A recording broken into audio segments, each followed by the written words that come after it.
ಈ ಒಂದು ಏಕಶಿಲೆಯಲ್ಲಿ ಇಡೀ ವಿಶ್ವವೇ ತುಂಬಿದೆ. 108 ಅಡಿ ಇರುವಂತಹ ಈ ವಿಷ್ಣು ವಿಗ್ರಹ 11 ತಲೆ, 16 ಕೈಗಳು, 40 ಪರಿವಾರ ದೇವತೆಗಳು, ಭೂಮಿ, ಸಪ್ತ ಸಮುದ್ರ, ಸಪ್ತ ಲೋಕ, ಸೂರ್ಯ, ಚಂದ್ರ, ನದಿಗಳು, ಪರ್ವತ, ಹೀಗೆ ಹಲವು ವಿಶೇಷತೆಗಳನ್ನ ಒಳಗೊಂಡಿದೆ. 2010ರಲ್ಲಿ ಈ ವಿಗ್ರಹವನ್ನ ಮಾಡ್ಲಿಕ್ಕೆ ಕೈ ಹಾಕ್ತಾರೆ. ಇವತ್ತು 2025, ಸುಮಾರು 15 ವರ್ಷಗಳ ಕಾಲ ಸತತ ಪರಿಶ್ರಮದೊಂದಿಗೆ ಇವತ್ತು ಈ ವಿಗ್ರಹ ಲೋಕಾರ್ಪಣೆಗೊಂಡಿದೆ.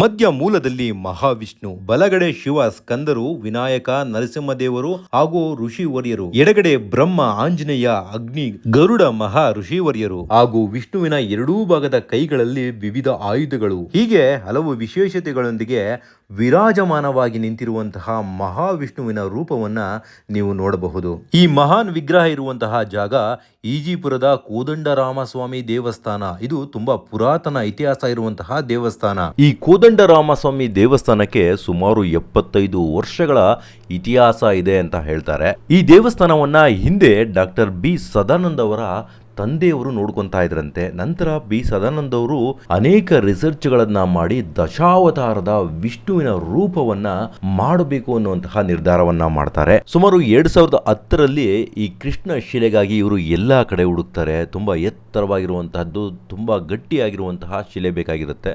ಇಡೀ ಭಾರತದಲ್ಲೆಲ್ಲ ಹುಡುಕಿ ತಮಿಳುನಾಡಿನಲ್ಲಿ ಕೊರಕೊಟ್ಟೈ ಎನ್ನುವಂತಹ ಜಾಗದಲ್ಲಿ ಈ ಒಂದು ದೊಡ್ಡ ಶಿಲೆ ಇರುವಂತಹದ್ದು ಗೊತ್ತಾಗುತ್ತೆ.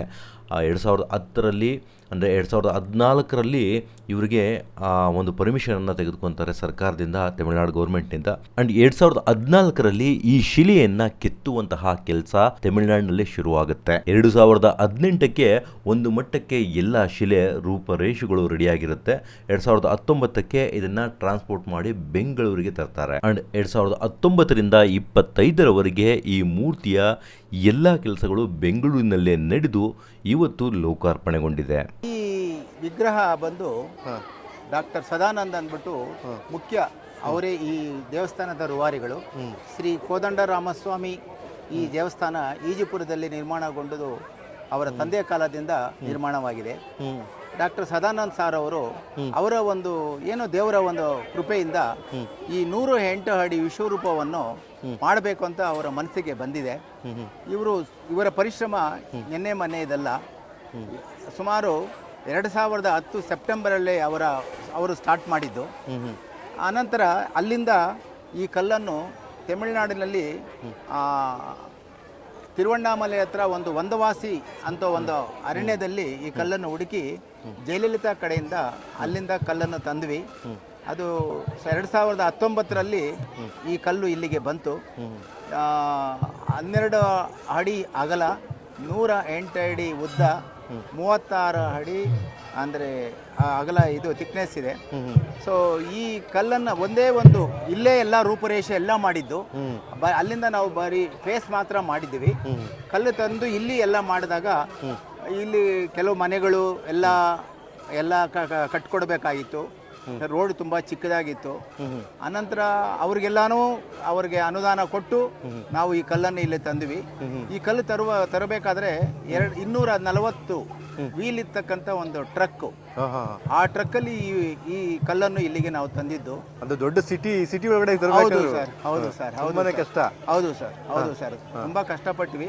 ಸುಮಾರು ಈ ಕಲ್ಲು ಇಲ್ಲಿಗೆ ಬರಬೇಕಾದ್ರೆ ನಮಗೆ 6 ತಿಂಗಳ ಸಮಯ ತಗೊಳ್ತು.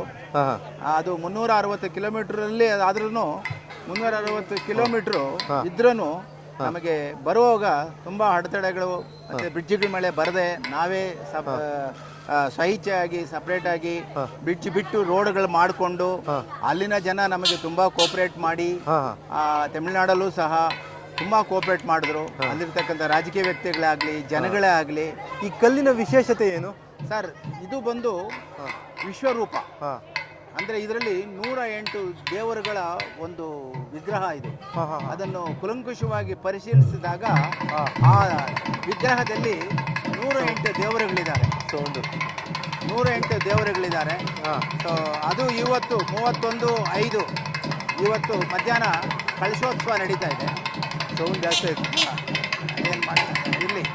ಸೊ ನಾಳೆ ದಿವಸ 360 ಕಳಶ ಮೆರವಣಿಗೆ ಇದೆ. ಅದಕ್ಕೆ ಎಲ್ಲರೂ ನಮ್ಮ ಊರಿನ ಎಲ್ಲ ಸ್ತ್ರೀಯರು ತುಂಬ ಭಾಗವಹಿಸ್ತಾ ಇದ್ದಾರೆ. ಈ ಕಳಶ ಮುಗಿದ ಮೇಲೆ ನಾಳೆ ದಿವಸ ಕುಂಭಾಭಿಷೇಕ, ಅದಕ್ಕೆ ಸುಮಾರು ರಾಮಲಿಂಗಾರೆಡ್ಡಿಯವರು ಈ ಕ್ಷೇತ್ರದ MLA, ನಂತರ ನಮ್ಮ DCM ಆದಂಥ DK ಶಿವಕುಮಾರ್ ಅವರು, ಮತ್ತು ಕೇಂದ್ರ ಸಚಿವರಾದಂಥ ತೇಜಸ್ವಿ ಸೂರ್ಯರವರು, ಮತ್ತು ಕಲ್ಲಿದ್ದಲು ಗಣಿ ಸಚಿವ ಮತ್ತು ಕೈಗಾರಿಕಾ ಸಚಿವ ಆಗಿರ್ತಕ್ಕಂಥ ನಮ್ಮ ಕುಮಾರಸ್ವಾಮಿ ಅವರು, ಇವರು ನಮ್ಮ ಊರಿನ ಹಿರಿಯರು ಹಾಗೂ ಗೌಡರು. ಇವರು ತುಂಬ ಈ ದೇವಸ್ಥಾನಕ್ಕೆ ತುಂಬ ಮುಖ್ಯವಾದಂಥ ವ್ಯಕ್ತಿಯವರು. ಇವರ ಒಂದು ಸಹಕಾರವು ಈ ದೇವಸ್ಥಾನದಲ್ಲಿ ತುಂಬ ಇದೆ. ಈ ದೇವಸ್ಥಾನದ ವಿಶೇಷ ಇದೇನೆಂದರೆ, ಇದು ಸುಮಾರು 80 ರಿಂದ 90 ವರ್ಷಗಳ ಹಿಂದೆ ಕಟ್ಟಿಸಿದಂಥ ಒಂದು ಕಟ್ಟಡ. ಇದರ ಮುಖ್ಯ ರೂವಾರಿಗಳು ಸದಾನಂದ ಡಾಕ್ಟರ್ ಅವರ ತಂದೆ ಬುಚ್ಚಪ್ಪ ಅಂತ ಅವರು ಪ್ರಯತ್ನ ಪಟ್ಟು ಈ ದೇವಸ್ಥಾನವನ್ನು, ಮೂಲ ದೇವಸ್ಥಾನವನ್ನು ಅವರು ಪ್ರತಿಷ್ಠಾಪನೆ ಮಾಡಿರುವುದು. ಅನಂತರ ಡಾಕ್ಟರ್ ಸದಾನಂದರವರು ಅವ್ರ ತಂದೆ ತೀರಿಕೊಂಡ ನಂತರ ಅವರು ಇದನ್ನು ಈ ಮಟ್ಟಕ್ಕೆ ತಗೊಂಡು ಬಂದಿದ್ದಾರೆ. ಆ ಕಾಲದಲ್ಲಿ ಇಷ್ಟೆಲ್ಲ ಬೆಳವಣಿಗೆ ಇರಲಿಲ್ಲ. ಈಗ ಡಾಕ್ಟರ್ ಒಂದು ದೇವರ ಕೃಪೆಯಿಂದ ಈಗ 108 ಅಡಿ ವಿಶ್ವರೂಪ ವಿಗ್ರಹವನ್ನು ಅವರ ಮನಸ್ಸಿಗೆ ಏನೋ ದೇವರು ಕೊಟ್ಟಿದ್ದಾರೆ, ನಾನು ಇದನ್ನು ಮಾಡಬೇಕು ಅಂತ. ಅದನ್ನು ನಮ್ಮ ಊರಿನ ಎಲ್ಲ ಜನರು ಸೇರಿ, ಇದು ಒಬ್ಬರ ಪ್ರಯತ್ನ, ಅವರು ಒಂದು ಥಾಟು, ಅವರ ಥಾಟಿಗೆ ಎಲ್ಲ ಗ್ರಾಮಸ್ಥರು, ನಮ್ಮ ಈಜಿಪುರದ ಗ್ರಾಮಸ್ಥರು ಎಲ್ಲರೂ ಅವ್ರಿಗೆ ಕೈಗೂಡಿಸಿ, ಸುತ್ತಮುತ್ತ ಆಮೇಲೆ ಶ್ರೀನಿವಾಗಲು ಮತ್ತು ನಡುಗಡ್ಡೆ ಅಂತ, ಕೋರಮಂಗಲ, ಇನ್ನು ನಮ್ಮ ವಿವೇಕನಗರ, ನಮ್ಮ ಅಕ್ಕಪಕ್ಕದಲ್ಲಿರ್ತಕ್ಕಂಥ ಎಲ್ಲ ಸುಮಾರು, ಅಂದರೆ ಈಗ ತಮಿಳುನಾಡಲ್ಲೇ ಇರ್ಬೋದು, ಆಂಧ್ರ ಪ್ರದೇಶದಲ್ಲೇ ಇರ್ಬೋದು, ಈ ದೇವರ ಒಂದು ಮಹಿಮೆ ಸುಮಾರು ನನಗೆ ಈಗ 70 ವರ್ಷ. ನಾನು 1 ತಿಂಗಳಿಂದ ರಥಯಾತ್ರೆಯಲ್ಲಿ ಇದ್ದೆ. ಎಲ್ಲ ಕಡೆ ಈ ದೇವರ ಮಹಿಮೆ ತುಂಬ ಇದೆ. ಎಲ್ಲರೂ ಕೇಳ್ತಾ ಇದ್ದಾರೆ, 108 ಅಡಿ ಹೇಗಪ್ಪ ನೀವು ತಗೊಂಡು ಮಾಡ್ತಾ ಇದ್ದೀರಿ ಅಂತ. ಆ ದೇವರು ಅಲ್ಲಿ ಬಂದು ನಿಂತಿದ್ದಾರೆ, ಅಷ್ಟು ಸುಲಭವಾಗಿ ದೇವರು ನಿಂತಿಲ್ಲ. ಆಗ ಈಗ ಅಲ್ಲಿ ದಶಾವತಾರ, ವಿಶ್ವರೂಪ ದಶಾವತಾರ ಅಲ್ಲಿರೋದು. ಸೊ ಅಲ್ಲಿ 108 ದೇವರುಗಳ ಒಂದು ವಿಗ್ರಹಗಳ ಆ ದೇವರಲ್ಲಿ ಅಡಗಿದೆ. ಈಗ 108 ಅಡಿಗೆ 108 ದೇವರುಗಳ ವಿಗ್ರಹಗಳು ಆ 108 ಅಡಿ ವಿಶ್ವರೂಪದಲ್ಲಿ ಇದ್ದಾರೆ. ಅದನ್ನು ಕುಲಂಕುಷವಾಗಿ ನೋಡಿದಾಗ ಮಾತ್ರ ಆ ದೇವರುಗಳು ನಮಗೆ ಕಾಣ್ತಾರೆ. ಇಲ್ಲಾಂದರೆ ಇವಾಗ ಎಲ್ಲೆಲ್ಲೋ ಇರ್ತಾರೆ, ಎಲ್ಲ ಕಡೆನೂ ಅಡಗಿದ್ದಾರೆ ಅದರಲ್ಲಿ. ಸೊ ಇವತ್ತು ದಿವಸ 31ನೇ ತಾರೀಕು ಇವತ್ತು ಕಳಶೋತ್ಸವ ಇದೆ. ಆ ಕಳಶೋತ್ಸವ ಬಂದು ನಮ್ಮ ಊರಿನ ಎಲ್ಲ ಸ್ತ್ರೀಯರು ಕೋದಂಡ ರಾಮಸ್ವಾಮಿ, ಹೌದು, ಎಲ್ಲ ದೇವರುಗಳಿದ್ದಾರೆ. ಈ ಕಡೆ ವಿನಾಯಕ ಇದ್ದಾರೆ, ಈ ಕಡೆ ಸುಬ್ರಹ್ಮಣ್ಯ ಇದ್ದಾರೆ, ಅಯ್ಯಪ್ಪ ಇದ್ದಾರೆ, ನಂತರ ಗಣೇಶ ದೇವರು ಇದ್ದಾರೆ, ಆಂಜನೇಯ ಸ್ವಾಮಿ ದೇವಸ್ಥಾನ ಇದ್ದಾರೆ, ನವಗ್ರಹಗಳಿದ್ದಾರೆ, ಈ ಕಡೆ ನಮ್ಮ ವರಮಹಾಲಕ್ಷ್ಮಿ ದೇವರುಗಳಿದ್ದಾರೆ. ಸಕಲ ದೇವರುಗಳು ಇಲ್ಲಿ ಅವರು ಒಂದು ಡಾಕ್ಟರ್ ಸದಾನಂದ ಕಡೆಯವರಿಂದ ಮತ್ತು ನಮ್ಮ ಊರಿನ ಎಲ್ಲ ಗ್ರಾಮಸ್ಥರಿಂದ ಮತ್ತು ನಮ್ಮ ಮುಖ್ಯ ಎಲ್ಲ ಗೌಡರುಗಳು, ಆಗಿನ ಕಾಲದಿಂದ ಎಲ್ಲನೂ ಗೌಡರು ಶಾನುಭೋಗರು ಅಂತಿತ್ತು. ಈಗ BBMP ಆದಮೇಲೆ ಎಲ್ಲ ಕಲೆಕ್ಟರ್ಸು ಇದೆಲ್ಲ ಬಂದಿದ್ದಾರೆ. ಸೊ ಈ ನಮ್ಮ ಇದು ಈ ಈಜಿಪುರ ಬಂದು BTM ಲೇಔಟಲ್ಲಿ 148 ವಾರ್ಡಲ್ಲಿದೆ. ಇದಕ್ಕೆ ನಮಗೆ MLA ಸಾಹೇಬರಾದಂಥ ರಾಮಲಿಂಗಾರೆಡ್ಡಿಯವರಿದ್ದಾರೆ, ಕೇಂದ್ರ ಸಚಿವರಾದಂಥ ತೇಜಸ್ವಿ ಸೂರ್ಯ ಅವರಿದ್ದಾರೆ. ಇದಕ್ಕೆ ಮುಂಚೆ ತುಂಬ ಜನ ಇದ್ದರು. ನಾನು ಹೇಳ್ತಾ ಇರೋದು ಈಗ ಸದ್ಯಕ್ಕೆ ಯಾರಿದ್ದಾರೆ ಅವರ ಹೆಸರುಗಳನ್ನು ಅಷ್ಟೇ ಮಾತ್ರ ನಾವು ಹೇಳೋದಕ್ಕೆ ಇಲ್ಲಿ ನಮ್ಮ ಒಂದು ಇದು. ಆದರೆ ಇದಕ್ಕೆ ತುಂಬ ಪರಿಶ್ರಮ ಪಟ್ಟಿದ್ದಾರೆ. ಯಾರೂ ಇದರಲ್ಲಿ ನಾನು ಮಾಡಿಲ್ಲ ನೀನು ಮಾಡಿಲ್ಲ ಅನ್ನೋ ಥರ ಇಲ್ಲ. ತುಂಬ ಪರಿಶ್ರಮ ಪಟ್ಟು ಇವತ್ತು ಈ ಕುಂಭಾಭಿಷೇಕವನ್ನು ವಿಜೃಂಭಣೆಯಿಂದ ಮಾಡಬೇಕು ಅಂತ 31, 1 ಮತ್ತು 2ನೇ ತಾರೀಕು ತುಂಬ ಪುರೋಹಿತರಿಂದ ಅವರ ಒಂದು ಕಾರ್ಯವನ್ನು ಈಗ ನಾವು ಮಾಡ್ತಾ ಇದ್ದೇವೆ. ದೇವರು ಎಲ್ಲರಿಗೂ ಸನ್ಮಾರ್ಗವನ್ನು ತೋರಿಸಿ ಒಳ್ಳೆಯ ಬುದ್ಧಿ ಕೊಟ್ಟು ಎಲ್ಲರನ್ನೂ ಚೆನ್ನಾಗಿಡಲಿ. ಯಾಕಂದರೆ ಇವತ್ತು ಪ್ರಪಂಚದಲ್ಲಿ ಏನೇನೋ ನಡೀತಾ ಇದೆ, ಅದನ್ನೆಲ್ಲ ಮೀರಿಸಿ ನಮ್ಮ ಊರಿನಲ್ಲಿ ನಮ್ಮ ಈಜಿಪುರದಲ್ಲಿ ನಡೀತಕ್ಕಂಥ ಈ ಒಂದು ವಿಜೃಂಭಣೆಯನ್ನು ಯಾವುದೇ ಕಷ್ಟ ಕಾರ್ಪಣ್ಯಗಳಿಲ್ಲದೆ ಮಾಡಿಕೊಳ್ಳಲು ನಾವು ದೇವರನ್ನು ಪ್ರಾರ್ಥಿಸುತ್ತೇನಪ್ಪ. ನಿಮಗೆ ಎಷ್ಟು ಏಜ್ ಆಗಿದೆ ಈಗ? ನಮಗೆ 75. ಇದೀಗ ನಿಮಗಿಂತ ತುಂಬ ಹಳೇದು. ನಾವು ಹುಟ್ಟಿರಲಿಲ್ಲ. ಚಿಕ್ಕ ಹುಡುಗರಿಂದ ನೋಡುವ ಬಂದಿದ್ರೆ ಈ ದೇವಸ್ಥಾನನ. ಇಲ್ಲಿನ ವಿಶೇಷತೆ ಏನೋ ಇದೆ? ದೇವರ ವಿಶೇಷತೆ ಏನು? ವಿಶೇಷತೆ ಅಂದರೆ ಹಬ್ಬಗಳ ದಿವಸ, ಶ್ರೀರಾಮನವಮಿ ದಿವಸ ಇದೆಲ್ಲ ವಿಶೇಷ ಪೂಜೆಗಳಿದೆ. ವಿಶೇಷ ಜನಗಳು ಬರ್ತಾರೆ, ಸಾವಿರಾರು ಜನಗಳು ಬರ್ತಾರೆ, ಹೋಗ್ತಾರೆ. ಎಲ್ಲ ಒಳ್ಳೇದಾಗಿದೆ ಅಂತ ಹೇಳ್ತಾ ಇದ್ದಾರೆ. ನಮ್ಮ ಡಾಕ್ಟರ್ ಸದಾನಂದ ಅವರ ತಂದೆ ಹೆಸರು ಬುಚ್ಚಪ್ಪನವರು. ಬುಚ್ಚಪ್ಪನವರು ನಾವು ಚಿಕ್ಕಂದಿರುವಾಗ ಈ ದೇವಸ್ಥಾನ ಸ್ಥಾಪನೆ ಮಾಡಿದ್ದು. ಅಂದರೆ ಈ ದೇವಸ್ಥಾನ ಫೌಂಡೇಶನ್ ಹಾಕಿದಾಗಲಿಂದ ನಮ್ಗೆ ಗೊತ್ತು. ಆದ್ರೂ ಯಾಕೆ ಬಂತು ದೇವಸ್ಥಾನ ಇಷ್ಟು ಮುಂದುವರಿಯಿತು ಅಂತ ನಮಗೂ ಇದುವರೆಗೂ ಅರ್ಥ ಆಗಿಲ್ಲ. ಇದಾದ ಮೇಲೆ ಡಾಕ್ಟರ್ ಸದಾನಂದ ಅವರು ಈ ವಿಶ್ವರೂಪ ಅನ್ನೋದು ಕೈಗೆ ತಗೊಂಡಿದ್ದಾರೆ. ವಿಶ್ವರೂಪ ತಗೊಂಡಿದ್ದಾರೆ. ಈ ವಿಶ್ವರೂಪ ತಗೊಂಡ್ಬಂದು ನಿಮಗೂ ಗೊತ್ತಿರಬೇಕು, ತಮಿಳ್ನಾಡಿಂದ ಈ ಶಿಲೆ ಬಂದಿರೋದು. ಶಿಲೆಗೋಸ್ಕರ ಹುಡುಕಾಡಿದ್ದು ಸುಮಾರು 13 ವರ್ಷ ಸ್ಟಾರ್ಟ್ ಆಗಿದೆ. 13 ವರ್ಷದಾಗ ಒಂದು ಸ್ಟಾರ್ಟ್ ಮಾಡಿದ್ದು. 9 ವರ್ಷ ಆಯಿತು ಶಿಲೆ ಬಂದು ದೇವಸ್ಥಾನ ಸೇರಿ. 9 ವರ್ಷದಿಂದ ಕೆತ್ತನೆ ಕೆಲಸ ಆಗಿದೆ. ದೇವ್ರ ಕೃಪೆಯಿಂದ ಇದುವರೆಗೂ ಯಾವ ಅನಾಹುತಗಳು ಆಗದಿರ ದೇವರು ಕೃಪೆಯಿಂದ ಚೆನ್ನಾಗಿ ದೇವಸ್ಥಾನ ಇದು ವಿಶ್ವರೂಪ ನಡೀತಾ ಇದೆ.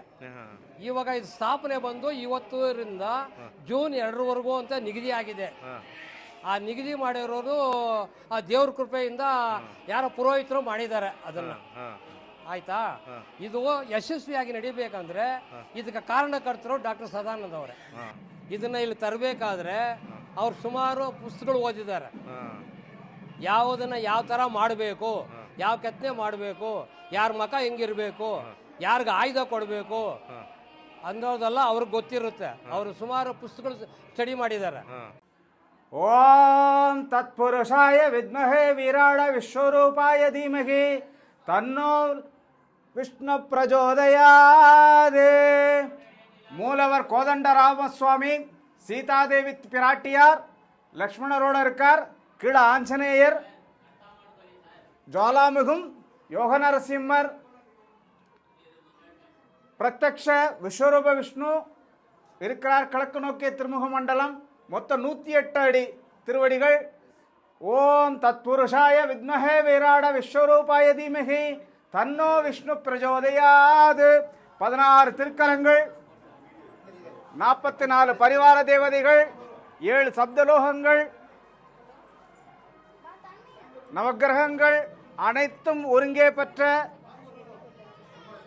உலகின் அனைத்து கடவுள்களுக்கும் கடவான விராட விஸ்வரூப பெருமாள் கோதண்டராம சுவாமி மூலமாக இந்த தேவஸ்தானத்தில் எழுந்தருளியிருக்கிறார்.